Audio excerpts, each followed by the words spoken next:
Anak kita sering dengar ucapan yang betul-betul menipu.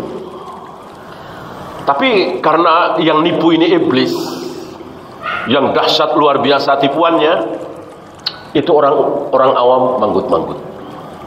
Ya. Ambil contoh, saya pernah dengar ya. Tidak syak lagi yang bisikin dia adalah setan, adalah iblis. Ya, ini luar biasa. Entah kapan iblis membisiki dia. Dia bilang begini, ini tokoh nih, ya. Tokoh agama. Orang salafi itu aneh. Dia bilangnya bukan salaf, Wahabi. Orang Wahabi itu aneh. Habis sholat garuk-garuk boleh apa tidak? Boleh. Ya kan, jelas boleh. Habis sholat mandi boleh apa tidak? Boleh. Habis sholat main handphone boleh apa tidak? Boleh. Habis sholat minum boleh apa tidak? Boleh. Habis sholat makan boleh apa tidak? Boleh. Begitu habis sholat salam-salaman malah nggak boleh. Nah, lihat. Ini luar biasa. Ini kalau orang awam denger, iya ini gila juga ini Wahabi ini, ya. Nggak punya otak ini Wahabi ini, ya kan? Ini nggak syak lagi. Ini tipuan iblis. Ya jelas kan?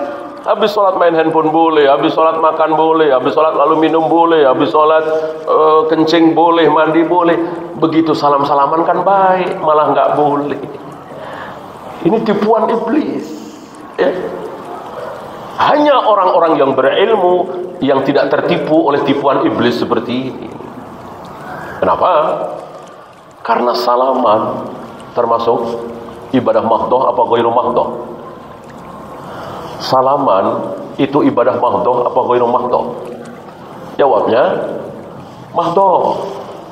Ibadah mahdoh itu seperti wudu, tayamum, sholat, tawaf, sa'i, mencium hajar aswad, melempar jumroh, itu ibadah mahdoh.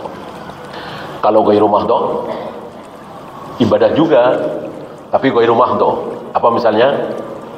Senyum, sedekah, cari nafkah, nikah, nolong orang, berbakti kepada orang tua, itu ghairu mahdoh. Untuk ibadah ghairu mahdoh tidak harus. Untuk ibadah ghairu mahdoh tidak harus persis mencontoh Rasul dan para sahabat. Ya. Bolehkah kita senyum? Bolehkah kita cari nafkah? Bolehkah kita berbakti kepada orang tua? Bolehkah kita nolong orang dengan cara yang beda dengan cara Rasul dan para sahabat? Bolehkah? Boleh. Boleh. Bolehkah kita wudu? Bolehkah kita tayamum? Bolehkah kita adzan, tawaf, sa'i, melempar jumroh dengan cara yang beda dengan Rasul dan para sahabat? Bolehkah? Tidak boleh. Haram, bid'ah, batil. Nah, salaman termasuk ibadah mahdoh. Ya. Maka harus mencontoh Rasulullah SAW dan para sahabat. Kapan Rasul dan para sahabat salaman? 3. Tidak ada yang keempat, tidak ada yang kelima. Rasul dan para sahabat salaman itu cuman dalam 3 tempat. 1. Masa nggak tahu? 1. Ibu suka salaman nggak? Iya, kapan? 1. Jangan-jangan salaman salah terus. Ya, 1. Masa nggak tahu? Hah? Iya, ketika bertemu. Ketika bertemu salam. Ya kan? 2. Hah? 2. Ketika akan berpisah. Ya. Ini pun ada pembahasan yang khusus para ulama. Ketiga. Hah? Nggak tahu ketiga? Apa kira-kira? Ketika berbaiat. Ketika para sahabat masuk Islam, baca syahadat, berbaiat kepada Nabi. Begitu pula ketika Abu Bakar menjadi khalifah, orang-orang berbaiat itu salaman dengan Abu Bakar. Ya. Adakah yang ketiga? Tidak ada. Adakah yang keempat? Tidak ada. Deal jual beli salaman, bid'ah. Akad nikah salaman, aku nikahkan engkau dengan fulana, mas kawin sekian. Nggak ada contoh dari Nabi dan para sahabat. Ini bid'ah. Cuman 3 itu. Nah, Rasul sehari, Rasul dan para sahabat sholat berjamaah sehari berapa kali? 5 kali seperti kita, ya. Nggak ada riwayat satupun Rasul dan para sahabat habis sholat salam-salaman. Kan udah ketemu, ya kan? Ketika sholat kan udah ketemu, sebelum sholat salaman. Ya, sehat Pak, gimana kabar? Sambil nunggu komat, kan gitu. Habis sholat nggak ada lagi. Kenapa? Melakukan sesuatu yang tidak pernah dicontohkan oleh manusia-manusia termulia. Manusia yang dijamin surga, manusia yang dijamin ridho, manusia yang dijamin ampun, Rasul dan para sahabat. Tidak tokoh ini yang mengatakan Wahabi aneh, habis sholat nggak boleh salam-salaman. Siapa lagi kalau bukan setan? Ada contoh lagi?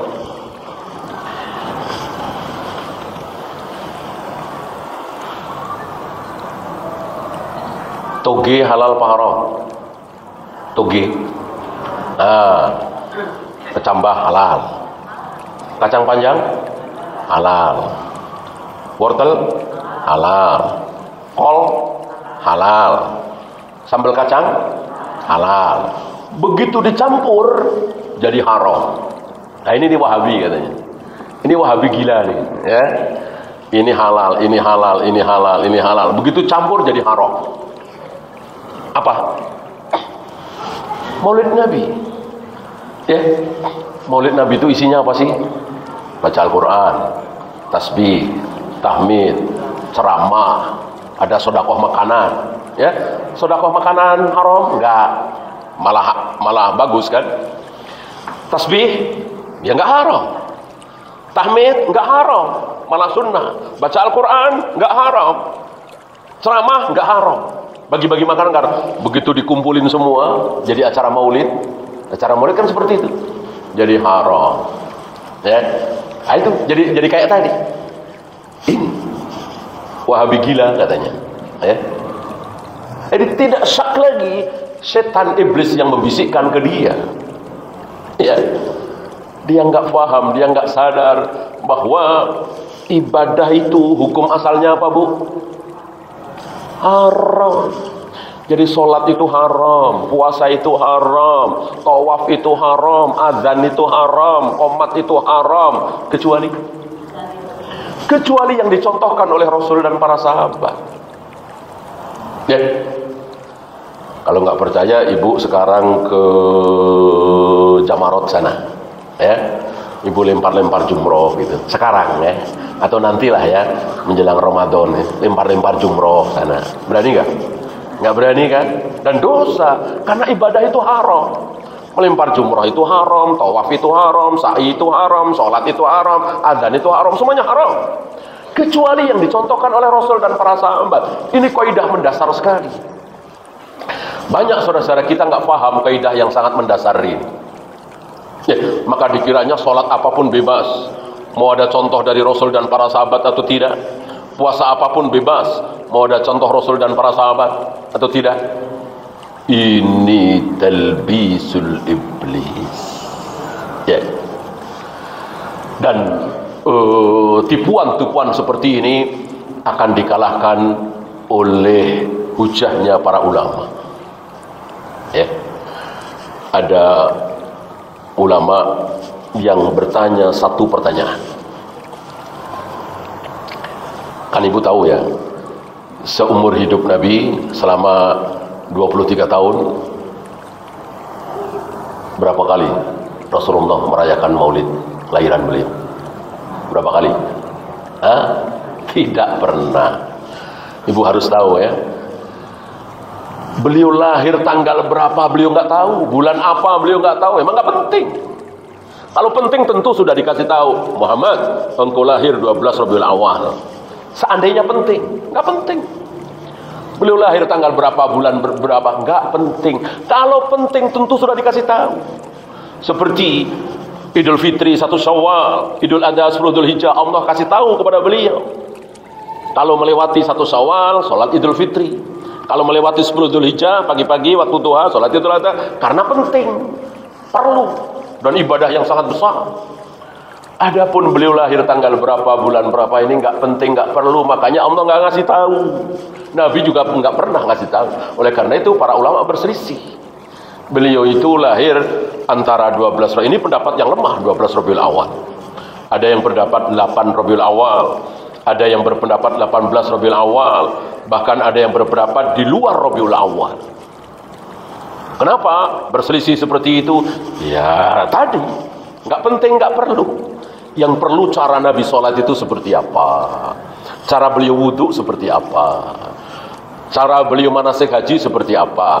Tanggal 8 Dzulhijjah itu beliau langsung ke Arafah apa ke Mina dulu, itu penting sekali. Beliau seminggu di Mekah, umrohnya sekali apa berkali-kali, itu penting sekali. Adapun beliau lahir bulan apa, tanggal berapa, nggak penting, nggak perlu. Seumur hidup beliau belum pernah ulang tahun. Ulang tahun bahasa kita ya, bahasa Arabnya maulid. Seumur-umur para sahabat sampai 110 Hijrah tidak ada satupun sahabat yang merayakan maulid Nabi. Para tabi'in seperti itu, atba'ut tabi'in seperti itu. Baru di akhir abad ketiga, tahun 300-an, baru pertama kali ada perayaan maulid Nabi. Ibu tahu siapa yang pertama kali melakukan? Ibu tahu? Ingat siapa? Iya, Bani Fatimiyah di Mesir, Bani Maimun Al-Qaddah, Syiah Rafidah. Tadinya bukan maulid Nabi, tadinya maulid Hasan, maulid Husain, gitu. Cuman untuk menarik hati kaum muslimin, ada usulan dari mereka sekalian maulid Nabi. Ya, ada satu pertanyaan. Untuk menghancurkan tipuan iblis tadi, apakah Rasulullah tahu kalau maulid Nabi itu baik? Apakah Rasulullah tahu kalau maulid Nabi itu baik? Tolong dijawab. Ya. Hancur itu tukang maulid. Ya. Berlembar-lembar kitab, berjilid-jilid buku ditulis oleh mereka dengan ayat, dengan hadis untuk membela maulid, hancur oleh satu pertanyaan ini. Apakah Rasulullah tahu kalau maulid Nabi itu baik? Kata Anda kan baik. Nggak mungkin Anda merayakan kalau menurut Anda tidak baik. Menurut Anda baik kan? Maulid Nabi baik. Ya. Apakah Rasulullah tahu kalau maulid Nabi itu baik? Kira-kira jawabannya apa? Kira-kira jawabannya. Kalau jawabannya tahu, berarti mereka menuduh Nabi sebagai pengkhianat. Udah tahu maulid Nabi, kenapa enggak melakukan? Kenapa disembunyikan syariat maulid Nabi? Udah tahu Rasul kalau maulid Nabi itu baik, kenapa enggak mencontohkan? Berarti Nabi menyembunyikan syariat, menyembunyikan kebenaran. Kalau mereka menjawab maulid Nabi tahu maulid Nabi itu baik, apa iya mereka berani menuduh Rasulullah pengkhianat? Mereka dengan kita sama-sama cinta kepada Nabi alaihi salatu wassalam.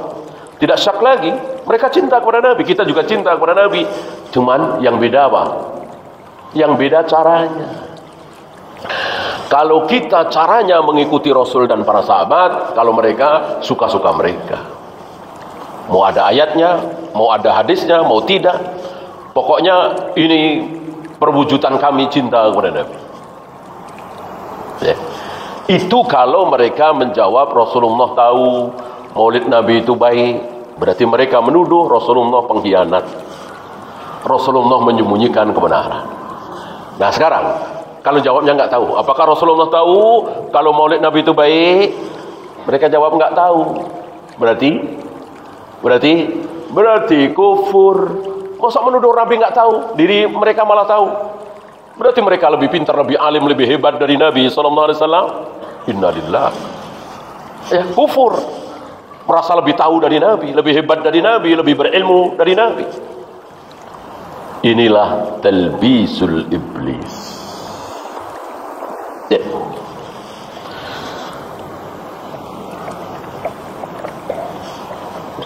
Nah, apa? Dan kita sering mendengar ya,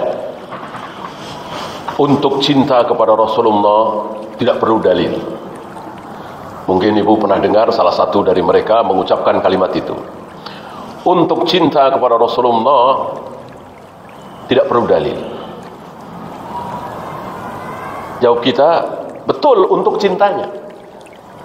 Untuk cintanya betul, nggak perlu dalil. Masa sih kita mau mencintai Rasulullah saja menunggu perintah, cintailah Nabi. Ya. Nggak usah disuruh. Siapa sih yang nggak cinta kepada orang yang lewat beliau kita bisa tahu, oh babi haram, oh sholat wajib, oh puasa Ramadan wajib, ya. Oh ini haram, oh ini wajib. Kan dari beliau. Tanpa beliau kita semua nggak akan tahu kalau babi itu haram. Ya. Kalau haji itu wajib bagi yang mampu. Tentu kita cinta kepada beliau. Nah, cara mencintai beliau, ini yang butuh dalil. Bolehkah kita mencintai beliau dengan cara Muhammad, ya? Asal turun tangga Muhammad, naik tangga Muhammad, sambil nyapu Muhammad, ya? Boleh apa tidak? Ya nggak boleh. Itu ngarang, berarti kan nggak boleh ngarang. Ya kan? Oh, pakai baju tulisan Muhammad, rumah tulisan Muhammad Rasulullah, ya? Boleh? Tidak boleh. Berarti nggak boleh ngarang. Harus ada caranya. Bahkan mencintai beliau kan berarti mencintai Allah. Qul in kuntum tuhibbunallah fattabi'uni. Untuk bisa mencintai Allah, mencintai Rasulullah, caranya apa Bu? Ikuti Rasulullah. Ikuti cara beliau sholat seperti apa. Beliau sholat langsung takbir Allahu Akbar, apa pakai usolli dulu? Ya, kita ikuti beliau. Beliau kalau ada yang mati cukup dimandikan, dikafani, disolati, dikubur. Apa ada tahlilan 3 hari, 7 hari, 40 hari, 100 hari? Kita ikuti beliau. Itu cara kita cinta kepada beliau. Ya. Beliau kalau mau makan baca Allahumma barik lana fima razaqtana, apa cukup baca bismillah? Kita ikuti beliau. Semuanya. Itu tanda kalau kita cinta kepada beliau. Jadi nggak boleh ngarang. Harus dengan mengikuti beliau. Ya. Beliau salat malam, taraweh 11 rakaat apa lebih. Kita ikuti beliau. Semuanya kita ikuti beliau. Beliau kalau safar keluar kota Madinah, salat duhur, asar, isya tetap 4 rakaat apa 2 rakaat? Iya, kita ikuti beliau 2 rakaat. Maka Ibnu Umar pernah marah. Ada orang sholat pas safar, habis sholat ba'diyah. Beliau marah.